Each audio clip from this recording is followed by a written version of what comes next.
Hi అండి, అందరు బాగున్నారా? అందరు బాగున్నారని నేను అనుకుంటున్నా. ఈరోజు ఫిష్ పులుసు చేయబోతున్నాం, చేపల పులుసు. ఇవి 1/2 కేజీ చేపలండి. 1/2 కేజీ అంటే అవి కట్ చేసిన తర్వాత 1/2 కేజీ ఉండాలి. ఈ పులుసు నాకు మా మమ్మీ నేర్పింది. వంట రాని వాళ్ళు కూడా ఈజీగా ఈ పులుసు చేసుకోవచ్చు, ఏ భయం లేకుండా. నేను కరెక్ట్గా మీకు చెప్తాను. ఫస్ట్ 1/2 కేజీ అంటే అరకిలో చేపలను నీట్గా కడిగి తీసుకోవాలి. తీసుకున్న తర్వాత ఇందులో మనం మంచిగా నీట్గా కడుక్కున్న తర్వాత నేను నిమ్మకాయ కూడా వేసి కడుగుతానండి, నీట్గా స్మెల్ పోవడానికి. ఇందులో కొంచెం అల్లం అంటే ఎప్పుడైనా నాన్ వెజ్ కూరలకి ఎక్కువ పడుతుంది, అందులో చేపలకి ఎక్కువ పడుతుంది కాబట్టి ఒక 2 or 3 స్పూన్స్ అల్లం వేసుకోవాలి. వేసుకున్న తర్వాత అందులోనే పసుపు కొంచెమే వేసుకోండి, ఎందుకంటే పసుపు ఆయిల్లో వేయాలి. ఆయిల్లో ఏగితేనే బాగుంటుంది. ఇందులో కొద్దిగానే పసుపు వేసుకుంటున్నాం. అల్లం మాత్రం 2 స్పూన్స్ వేసినాం.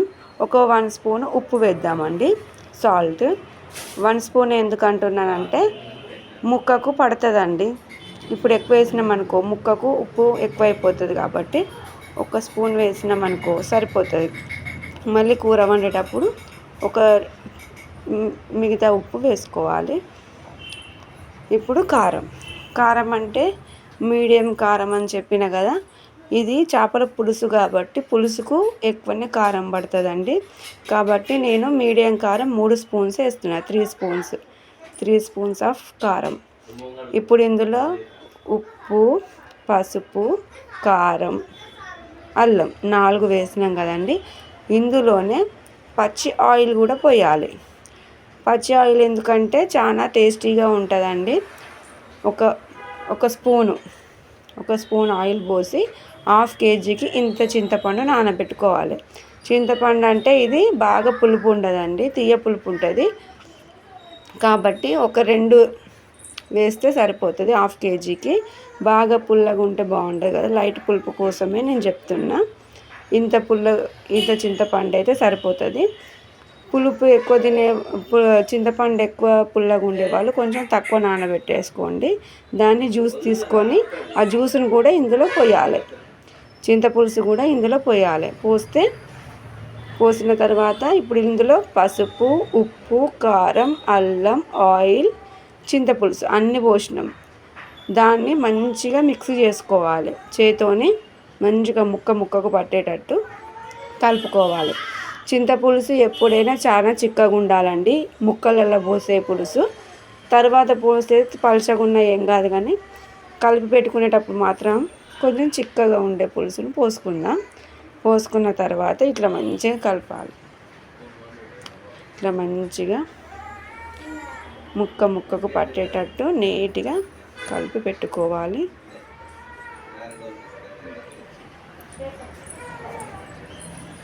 ఇట్లా ప్రతి ముక్కకు పట్టేటట్టు నీట్గా కలిపి పెట్టుకోవాలండి. కలిపి పెట్టుకున్న తర్వాత దీన్ని ఒక 15 minutes పక్కకు పెట్టుకుందాం. ఆ 15 minutes పక్కకు పెట్టుకునేంతల్లా మనం ఉల్లిగడ్డలు అంటే ఆనియన్స్, చిల్లీస్ కట్ చేసి పెట్టుకుందాము. ఒక 2 ఆనియన్స్ అయితే సరిపోతుందండి. అవి మామూలు కారం ఉంటాయి కాబట్టి 3 పచ్చిమిర్చి తీసుకున్నా. ఇట్లా సన్నగా కట్ చేసి పెట్టుకోవాలి. గ్రేవీ చిక్కగా రావాలనుకునే వాళ్ళు ఇంకొకటి ఎక్కువనైనా కట్ చేసుకోవచ్చు.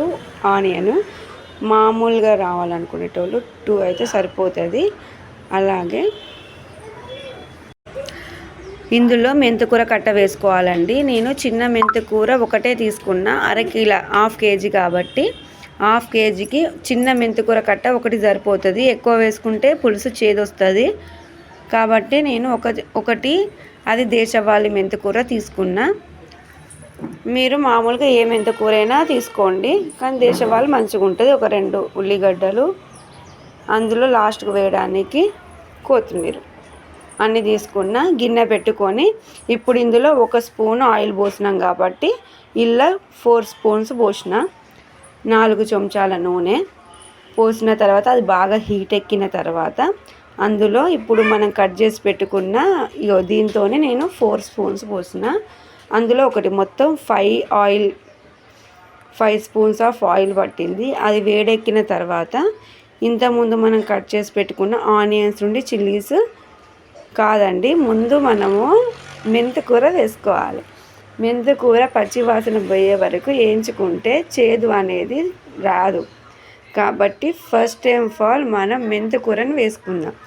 మెంతికూర వేసుకొని కొంచెం గోలించుకున్న తర్వాత అది కొంచెం పచ్చివాసన పోయేటట్టు గోలిన తర్వాత అప్పుడు మనం ఆనియన్స్ వేసుకుందామండి.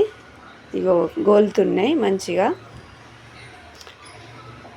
గోలుతున్నాయండి. నూనె కూడా మంచిగా వేడెక్కింది కదా. మెంతికూర వేస్తే మంచి స్మెల్ వస్తుంది, మంచిగా కూర కూడా బాగుంటుంది. చేపల పులుసు అంటేనే మెంతికూర ఆరోగ్యానికి మంచిదండి. మనం నార్మల్ కర్రీస్లలో కూడా కొంచెం కొంచెంగా వేసుకుంటే బాగుంటుంది. ఇప్పుడు ఆనియన్స్ చిల్లీస్ వేసుకొని మంచిగా వేగనిద్దాం. సిమ్లో పెట్టుకొని మంచిగా వేగనిద్దామండి. బాగా కలుపుకోవాలి. బాగా కలుపుకొని మంచిగా మెంతికూరను ఉల్లిగడ్డలను మంచిగా కలుపుకుందాము. అవి మంచిగా గోలిన తర్వాత ఇప్పుడు మనం కలిపి పెట్టుకున్న చేపల ముక్కలను వేసుకోవచ్చు. ఇవి గోలే వరకు అవి నానతాయి. వీటికి ఒక 10-15 మినిట్స్ పడుతుంది కదా ఇదంతా ప్రాసెస్కి. ఆ లోపు అది మంచిగా నానుతుందండి. మంచిగా కలిపిన మూత పెట్టేసుకొని ఇక మంచిగా గోలేదాకా ఉంచుదామండి. మంచిగా దగ్గరకు వస్తుందండి, మంచిగా గోలుతుంది. ఉల్లిగడ్డలు బాగా ఏగుతున్నాయి. ఏగిన తర్వాత ఇవి ఇప్పుడు వేద్దాము. నాకు చేపల పులుసు ఫస్ట్ రాదండి, మా అమ్మ దగ్గర చూసి నేర్చుకున్నా. ఇప్పుడు ఇవి నేను చెప్పినట్టు చేస్తే చాలా ఈజీగా తొందరగా చేపల పులుసు చేసుకోవచ్చు. వంటలు రాని వాళ్ళు కూడా భయపడని అవసరం లేదు. నేను చెప్పిన పద్ధతిలో చేస్తే తొందరగా వచ్చేస్తుంది. ఇప్పుడు అందులో తక్కువ పసుపు వేసినాం కదండి, మిగతాది ఇందులో వేసుకోవాలి. ఆయిల్లో వేసుకొని ఫ్రై చేసుకుంటేనే పసుపు బాగుంటుంది, పచ్చి వాసన రాకుండా ఉంటుంది. అంటే మనం ఫస్ట్ ఆయిల్లో మెంతికూర వేసినాం, పసుపు కూడా వేసినాం. ఇందులో అల్లం వేయని అవసరం లేదు. నూనెలో అల్లం వేయని అవసరం లేదు, ఎందుకంటే ఇప్పుడు వేసి కలుపుకున్నాం కాబట్టి ఒక పసుపు ఒకటి వేసుకొని కలుపుకుంటే సరిపోతుంది. ఇట్లా కలుపుకున్న తర్వాత ఇందులో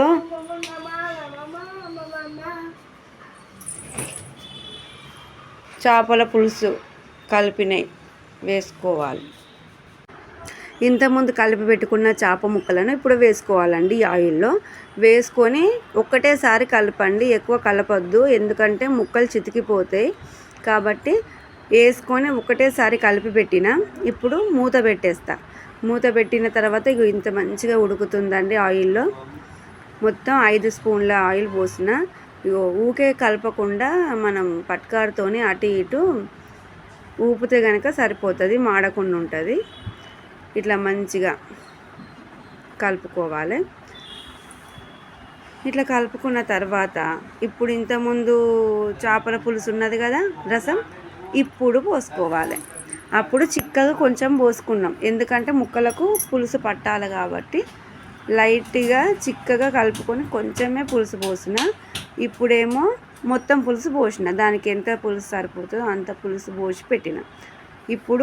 అప్పుడు తక్కువ సాల్ట్ వేసుకున్నాం కదా, ఇప్పుడు మిగతా సాల్ట్ వేసుకోవాలి. అప్పుడు 1 స్పూన్ వేసినా కదా, ఇప్పుడు ఒక 2 స్పూన్స్ వేస్తున్నా, ఎందుకంటే పులుపుకి ఉప్పు పడుతుంది కాబట్టి ఒక 2 స్పూన్స్ వేసుకున్న తర్వాత ఇంత మూత పెట్టేసుకున్నాం అనుకో, ఇంత మంచిగా మరుగుతుంది. మంట హైలో పెట్టుకోవాలి. పులుసు పోసిన తర్వాత హైలో పెట్టుకొని మూత పెట్టేసుకుంటే ఇంత మంచిగా పులుసు మరుగుతుందండి. ఇప్పుడు ఇందులో జీలకర్ర మెంతుల పొడి వేస్తే వేయచ్చు, లేకపోతే లేదు, ఎందుకంటే ఫస్ట్ మనం మెంతికూర వేసినాం కాబట్టి సరిపోతుంది. ఒకవేళ వేస్తే లైట్గా వేయండి. నేను కూడా లైట్గానే జీలకర్ర మెంతుల పొడి వేసిన. ఇప్పుడు కొత్తిమీర కూడా వేస్తున్నా. కొత్తిమీర కూడా సన్నగా తురిమి వేసుకున్నా. వేడి చేపల పులుసు రెడీ అండి. ధనియాల పొడి కూడా వేయాలి. ఒక 2 స్పూన్స్ ధనియాల పొడి వేసుకోండి. నేను అన్నీ కూడా మీడియం స్పూన్తోనే చెప్తున్నాండి, పెద్ద స్పూన్తో కాదు. చూసుకోండి, మరి ఎక్కువ తక్కువ అవుతాయి.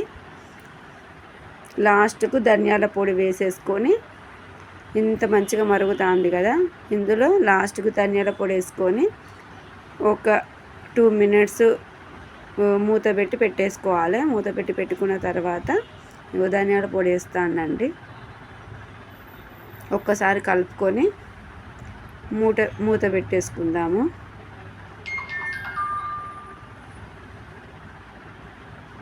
మంచిగా ముక్క ఉడికింది. ముక్కకు కూడా ఉప్పు, కారం, అల్లం, పసుపు అన్నీ మంచిగా పట్టినాయి. కూర రెడీ. ముక్క ఇట్లా ఉడికింది, మంచిగా అయింది. మంచి స్మెల్ కూడా వస్తుంది. మీరు ట్రై చేసి చెప్పండి నాకు. ఖచ్చితంగా నా వంటలు మీరు ట్రై చేయాలి. ఇప్పుడు ఒక 2 మినిట్స్ మూత పెట్టి పక్కకు పెట్టేసుకొని పులుసు అయిన తర్వాత మూత మాత్రం పెట్టకండి. ఆ వేడికి ముక్క బాగా ఉడికినట్టే మెత్తబడిపోతుంది కాబట్టి చల్లారిన తర్వాతే మూత పెట్టేయండి. స్టవ్ ఆఫ్ చేసిన తర్వాత మూత పెట్టద్దని చెప్తున్నా, ఎందుకంటే ముక్క మొత్తం మెత్తబడిపోతుంది. లాస్ట్కి కర్రీ ఇలా అయిందండి. చేపల పులుసు చాలా బాగుంది. మీరు ట్రై చేసి నాకు కామెంట్ చేయండి, సబ్స్క్రైబ్ చేయండి ప్లీజ్.